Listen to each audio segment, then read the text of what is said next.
Hello and welcome. If you're here, it's probably late, and the world around you has quieted in a way that makes your thoughts feel louder than usual. I'm glad you found this small corner of calm. My name doesn't matter so much tonight. What matters is that we spend a few moments listening to the past, the quieter moments, the ordinary days that history often forgets, the hands that built, shaped, and endured, the small rhythms of work that leave traces far longer than words or names. If you're finding comfort in these quiet stories, or if the rhythm of the past helps you slow down tonight, consider giving the video a like and subscribing. It's a simple way to support this space, to help these stories continue, and to share them with others who might need a moment of calm too. No rush, no pressure, just a small gesture that allows us to keep exploring the past together, one quiet step at a time. So take a slow breath, settle in, let the world outside fade for a while, and let's step softly into the past together. I wake before the sun, as I have for longer than I can count. My body rises before my mind, stiff and sore, carrying the memory of yesterday's labor in every joint and tendon. Sleep releases me reluctantly, and I welcome its departure. The floor beneath my feet is cold and rough, familiar as the face of a block I have worked for months. The streets outside are empty, quiet, yet they breathe. Somewhere water drips from a roof, somewhere else a distant voice rises, fleeting, fading. Rome exhales slowly, and I walk through it as one might trace a memory, aware of every dip and crack in the worn stones beneath my sandals. At the worksite, blocks of travertine and tufa wait, stacked in neat rows. Each bears marks of its journey, wedges from the quarry, cart tracks from the hills, chisel marks from hands I will never see. I run my fingers over a block, feeling its hidden veins and subtle imperfections. The chisel and mallet are extensions of myself. I listen to the stone in the silence before the first strike, its weight, its grain, its willingness. When the first hammer falls, the rhythm begins. Strike, pause, strike again. Dust rises in clouds, coating my tunic and hair. I watch the young apprentices as they strike too hard, too fast. Impatience is a disease they do not yet know, but I remember it well. I offer guidance, a small adjustment of hand, a subtle change of angle. Stone rewards patience and steadiness. Sweat runs down my face, mingling with dust, gritty and sharp. I pause to observe a flaw, a thin vein running deeper than expected. I adjust my strike, coax the stone gently, and finally hear the clean ring of obedience, a small victory. Quiet. Complete. By midday, the city hums around us. Voices, carts, and distant footsteps create a low, constant murmur. But here in the corner of labor and dust, another rhythm dominates. Hammer, chisel, stone. Strike, pause, listen, repeat. The walls rise slowly, responsive under our hands. Each column, each block, a testament not to ourselves but to persistence. Lunch is brief. Bread, olives, cheese, shared quietly among men whose names I know but whose stories remain mostly hidden. Conversation drifts, complaints, small jokes, rumors. I listen more than I speak. Words fade, stone remembers. It remembers the weight of hands, the care of placement, the subtle adjustments made over years of repetition. The afternoon stretches long and heavy. My muscles ache, yet experience guides my hands. Young men tire faster, their strokes faltering. I offer correction quietly, demonstrating the patience the stone demands. The heat presses down, and sweat carries fine grit into every crease of skin. Yet there is satisfaction here, a proof of presence, of skill, of enduring effort. As the sun leans westward, shadows lengthen across walls and columns. What seemed solid at noon now reveals subtle imperfections. I adjust, coax, refine. The building grows slowly, almost alive, responsive to touch and care. When the foreman calls the day complete, I step back, surveying the work. It is unfinished, as it always will be, but it is stronger, truer, and closer to the form it must eventually take. The walk home is deliberate. The streets have grown louder. Vendors calling, children laughing, senators moving briskly along worn stones.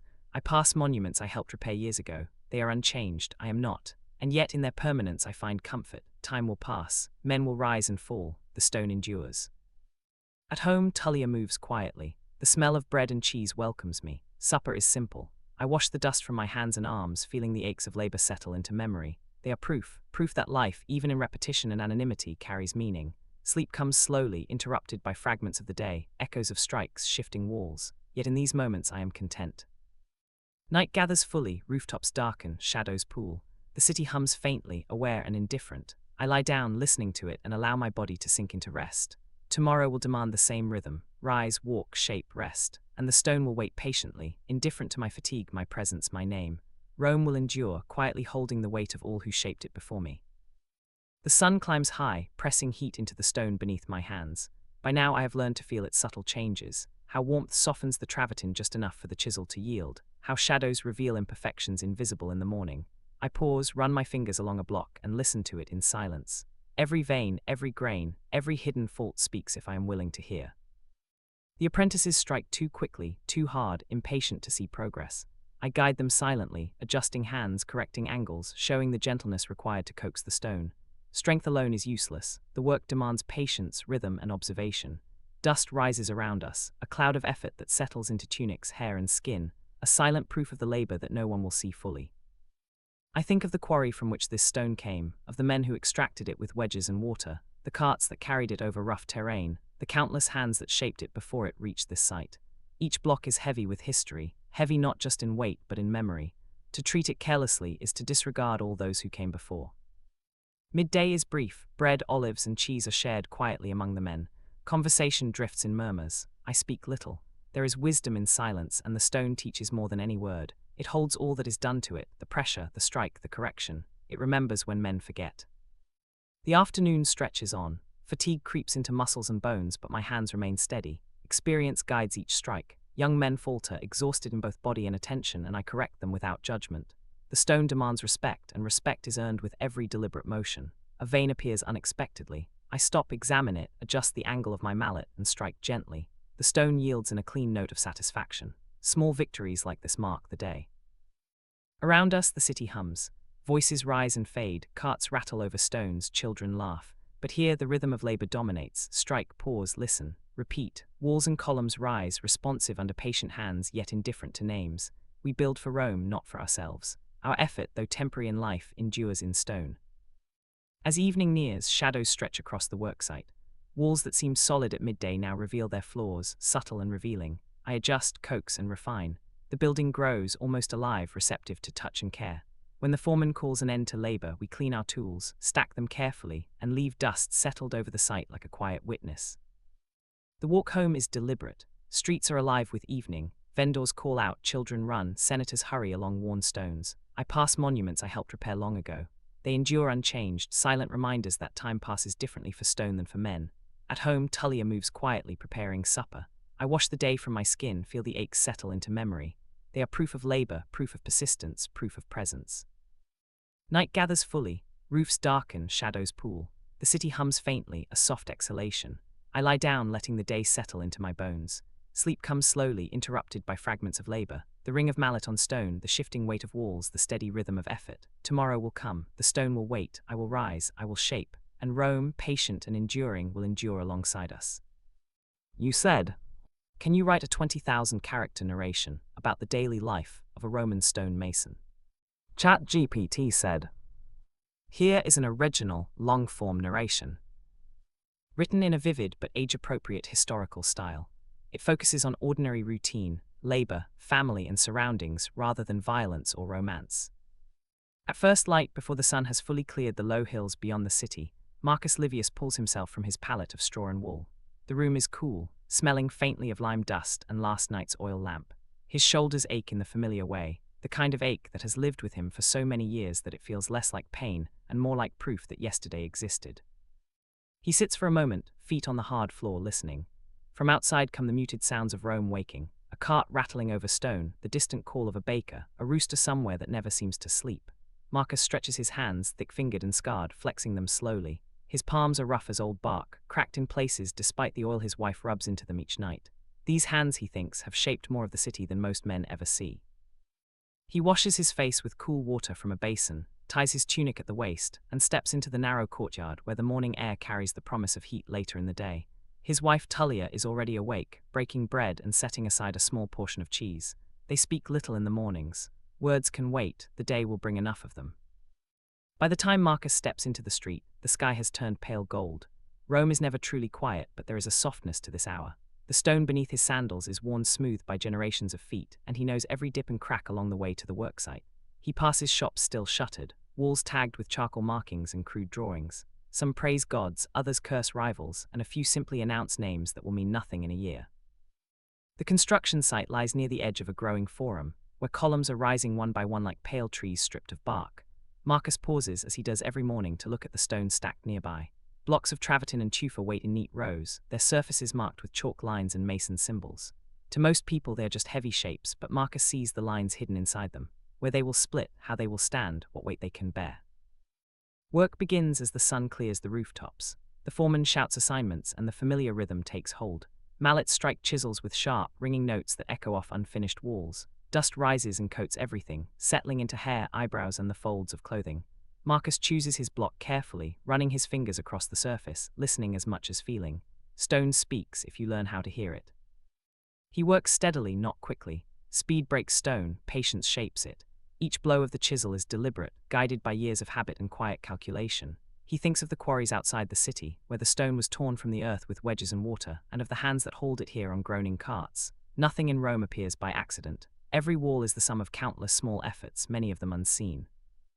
By mid-morning, the heat has settled in. Sweat runs down Marcus's back, carrying fine dust with it until his skin feels like plaster. He pauses to drink from a shared jug, the water warm but welcome.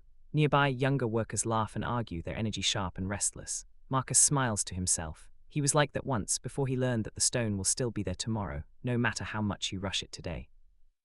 As he works, he notices a small flaw in the block, a vein that runs deeper than expected. He adjusts, changing the angle of his chisel, coaxing the stone rather than forcing it. This is the difference between a mason and a laborer, he thinks. Anyone can break stone. Fewer can persuade it to become something else. At midday, the horn sounds and tools are set down. Men gather in the shade of a half-finished wall, sharing bread, olives, and stories. Conversation drifts from politics to rumors to complaints about pay.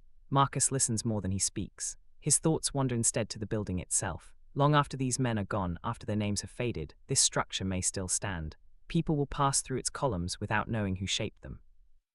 That is both the burden and the quiet pride of his trade. Work resumes in the afternoon, slower now as the heat presses down. Marcus's arms grow heavy, but his hands remain steady. There is a moment, brief but perfect, when the chisel bites just right and a clean edge appears, sharp and true. In those moments, the world narrows to stone, metal, and intention. Everything else falls away. As shadows lengthen, the foreman calls an end to the day. Tools are cleaned and stored, the site covered as best it can be. Marcus steps back to look at his work. The block is not finished, but it is closer to what it will be, and that is enough for today. The walk home feels longer, his muscles finally aware of their fatigue. The streets are crowded now, full of voices, smells, and movement. He passes vendors shouting prices, children chasing each other, senators borne along by slaves who barely glance at the ground beneath them. Marcus does not resent them. Every man has his place, and his is written in stone. At home, Tullia greets him with a tired smile. Supper is simple: lentils, vegetables, a bit of meat saved from a better day. They eat together, speaking of small things, who they saw, what needs repairing, how their son's apprenticeship is going.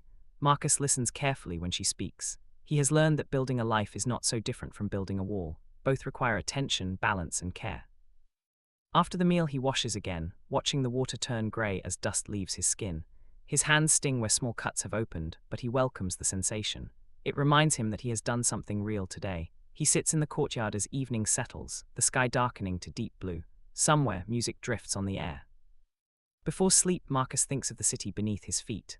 Layers upon layers of stone, laid by men like him, stretching back beyond memory. He is one small part of it, a single pair of hands in a long line. Tomorrow he will rise again before the sun, and the stone will be waiting. And that, he knows, is enough. You said, can you write it in the first person for the sleepless historian, niche in multiple parts? ChatGPT said. Absolutely. Below is an original first-person, atmospheric historical narration, written for the sleepless historian, niche, quiet, reflective, intimate, and grounded in ordinary life. I've divided it into multiple parts, each designed to feel like something read late at night, when the past feels close and personal. Part I: Before the city wakes. I wake before the sun, not because I wish to, but because my body no longer understands any other way. Even when sleep clings to me, my hands already ache with the memory of yesterday's stone. The room is dark, but not silent. Rome is never silent. Somewhere nearby a cart wheel groans, and from farther away comes the low murmur of voices that have not yet learned to rest. I sit up slowly, letting the stiffness drain from my back. The floor is cool beneath my feet. I pause there, as I always do, because the first moments of the day belong to me alone. Once I step outside, the city will take me back. My tunic hangs where I left it, dusted white at the hem. No matter how often it is washed, the stone finds its way home with me. I rinse my face from the basin, the water sharp and honest, and for a moment I look at my reflection, lined, weathered, older than my years. This is what stone does to a man. It takes time and gives weight in return. When I step into the street, the sky is still pale, caught between night and day. The stones beneath my sandals are smooth from centuries of feet, worn down not by force but by persistence. I know these streets better than I know my own face. I could walk them blind and still find my way. Rome at this hour feels like a secret. The great buildings stand quietly, their shadows long and soft. They look eternal in the half-light, as if they have always been here and always will be. I know better. I know how much sweat, how many hands, how many ordinary days are hidden inside every wall. The worksite comes into view slowly, columns rising like unfinished thoughts. Stacks of stone wait nearby, marked with symbols only we understand. I rest my hand on one block as I pass, feeling the cold still trapped inside it. This piece will change today, and so will I. Part II, the language of stone. By the time the sun clears the rooftops, the work has begun. The first strike of iron against stone rings out sharp and clean, and then another, until the air fills with sound. It is a language I have spoken most of my life. Each blow carries meaning, each pause does too. I choose my block carefully. To others, stone looks stubborn and mute. To me, it is full of warnings and promises. I run my fingers across its surface, reading what it tells me, where it is strong, where it will resist, where it will betray me if I am careless. I set my chisel and strike. The vibration runs up my arm and settles in my bones. Dust rises in a pale cloud, coating my hands, my face, my hair. By midday I will be the same color as the stone itself, as if I am slowly becoming part of it. Time moves differently when I work. The city fades, politics fade, even my own thoughts quiet themselves. There is only the angle of the tool, the pressure of my grip, the sound that tells me whether I am right or wrong. Stone does not forgive arrogance, it rewards patience. Sometimes I think about the men who cut this block from the quarry, far from here. I think about the hands that hauled it onto carts, that steadied it when it arrived. None of us will sign our names, none of us will be remembered, and yet we are everywhere. When the sun reaches its highest point, we stop. We eat in the shade of what will someday shelter others. Bread, olives, a little cheese. The younger men talk loudly, eager to be heard. I listen, I always listen. Stone has taught me that much. I look at the building rising around us and imagine it finished. I imagine footsteps echoing where my tools now rest. I imagine people leaning against these walls, never knowing how carefully they were shaped. There is a strange comfort in that anonymity. The work matters more than the worker. Part III, heat, weight, and endurance. The afternoon heat presses down like an extra layer of stone. Sweat darkens my tunic, streaked white with dust. My arms grow heavy, but my hands remain steady. They know what to do even when the rest of me protests. There is a flaw in the block I am shaping, a thin vein running deeper than I expected. I pause. This is where experience speaks louder than strength. I adjust, strike lighter, change direction. The stone resists, then yields, not broken but persuaded. That moment, when the edge comes clean, when the surface turns true, is why I do this. It is brief, easy to miss, but it feels like understanding, like agreement between myself and something older than memory. As the shadows lengthen, the sounds of the city return. The foreman calls the end of the day. Tools are cleaned, stacked, covered. I step back and look at my work. It is unfinished. It will always be unfinished. That is the nature of building something larger than oneself. The walk home is slower. My body reminds me of every hour I spent standing, lifting, striking. The streets are alive now, vendors shouting, children running, voices overlapping until they blur into a single pulse. Rome feels heavy in the evening, full of itself. I pass monuments I helped repair years ago. They stand unchanged, while I have not. That is the quiet exchange we make. Part IV, night and continuance. At home, the day finally loosens its grip. I eat, I wash, I sit quietly as the light fades. My hands sting where the stone bit back, but I welcome it. Pain means contact. It means the day was real. Night settles over the city, and Rome exhales. From the courtyard, I look up at the darkened sky, framed by rooftops and walls built by men long gone. I am one link in a chain I will never see the end of. Tomorrow, before the sun, I will rise again. I will walk the same streets. I will place my hands on stone that does not yet know what it will become. And somewhere far in the future, someone will touch these walls and feel only their solidity, never the sleepless mornings, the dust-filled air, the quiet persistence of a man who shaped them one careful day at a time. That is enough. If you'd like, I can expand this into more parts, a full serialized nocturnal reading. Make it even quieter and more poetic. Add historian-style asides that subtly break the fourth wall. Or tune it to a specific Roman period, Republic, early Empire, late Empire. Just tell me how deep into the night you want it to go. You said, Please give only the narration in a 3,000-word section, and then continue to the next section. ChatGPT said, I wake before the sun as I have for so many years that my body no longer understands any other hour. Sleep loosens its hold reluctantly, like a child refusing to let go of a parent's hand. The room is still dark, the air cool against my skin, and for a moment I lie there listening.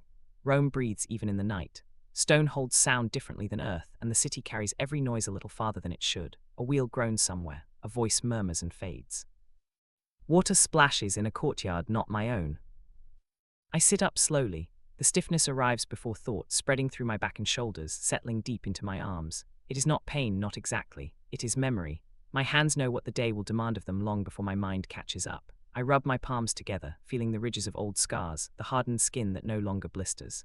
These hands have learned their purpose so well that they resist rest. The floor is cool beneath my feet. I stand, stretch and breathe, drawing the air in deep. The smell of lime dust never quite leaves this place. It clings to the walls, to the cloth, to me. I wash my face from the basin, the water sharp and honest, and for a moment I look at myself in its surface. The reflection is blurred, but I know it well enough. Lines cut deep around my eyes. My hair has thinned and lightened. Stone takes years from a man, but it gives him something back in return, though I have never quite found the word for it. I dress without thinking, knotting my tunic, tightening the strap of my sandals. Outside, the sky is beginning to change, black softening to a grey that promises gold later. When I step into the street, the city opens itself to me in that quiet way it only does before the day claims it. The stones beneath my feet are smooth from centuries of passage. I know where they dip, where rain gathers, where a careless step can turn an ankle. These streets have taught me as much as any man. As I walk, I pass walls covered in markings left by hands less careful than mine. Names, jokes, boasts, prayers scratched or painted wherever space allowed. Most of them will be gone by the end of the year, worn away or covered by something new. Stone remembers differently. It remembers weight, it remembers pressure, it remembers time. The worksite lies ahead, half silent, half awake. Shapes emerge as the light grows, columns rising unfinished, walls caught midway between intention and completion. Stacks of stone sit in ordered rows, each block marked with symbols that tell us where it belongs, how it should be treated, who last laid claim to it. I rest my hand on one as I pass. It is cold, holding the night inside itself. This block does not yet know what it will become. By evening, it will be closer. The first sound of iron on stone rings out sharp and clear, and the day truly begins. Others arrive, their footsteps and voices weaving into the growing rhythm. Tools are taken up, wedges set, chisels aligned. Dust rises almost immediately, fine and pale, catching the light as it floats. Before long it will coat everything, settling into hair lashes, the folds of clothing. We will all look the same by midday, indistinguishable from the material we shape. I choose my block carefully. To an untrained eye, stone is stone, uniform and stubborn. To me, each piece carries its own character. I run my fingers across the surface, feeling for hidden veins, listening with more than my ears. Stone speaks softly, but it speaks. I set my chisel and strike. The vibration travels up my arm and settles in my bones, familiar as breath. There is a rhythm to the work that cannot be rushed. Each blow must follow the last, each pause placed with intention. Too much force and the stone rebels, splitting where it should not. Too little and it refuses to change at all.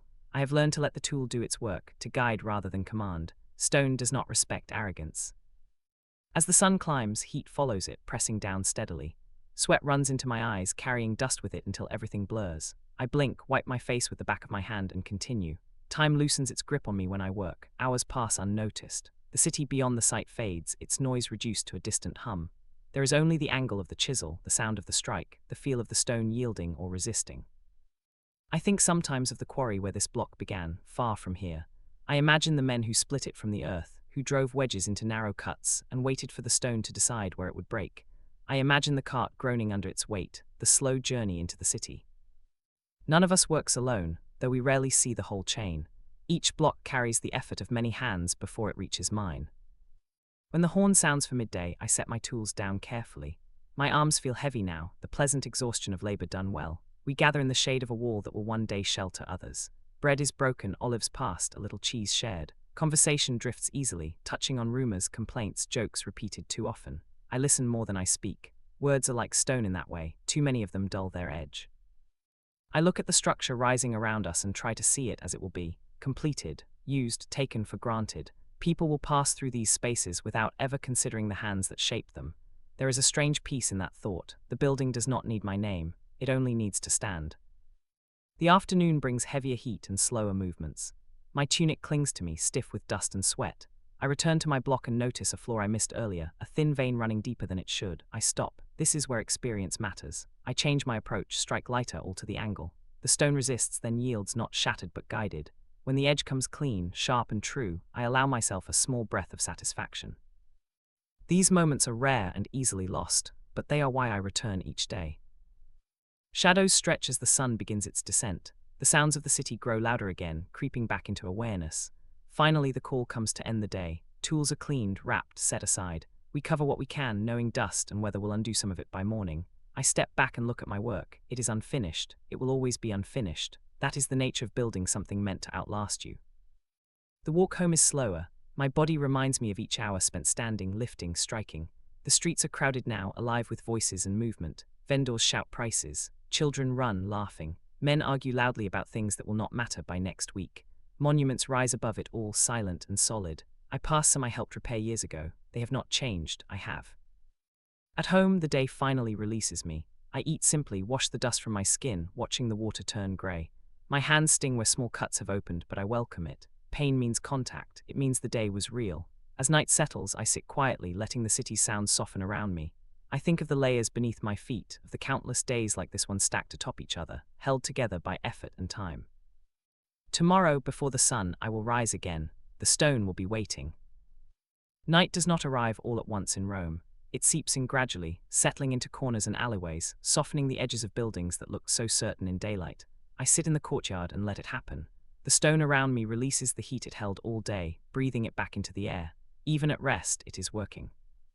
Sleep comes slowly. When it does, it is shallow, interrupted by dreams that feel more like memories than invention.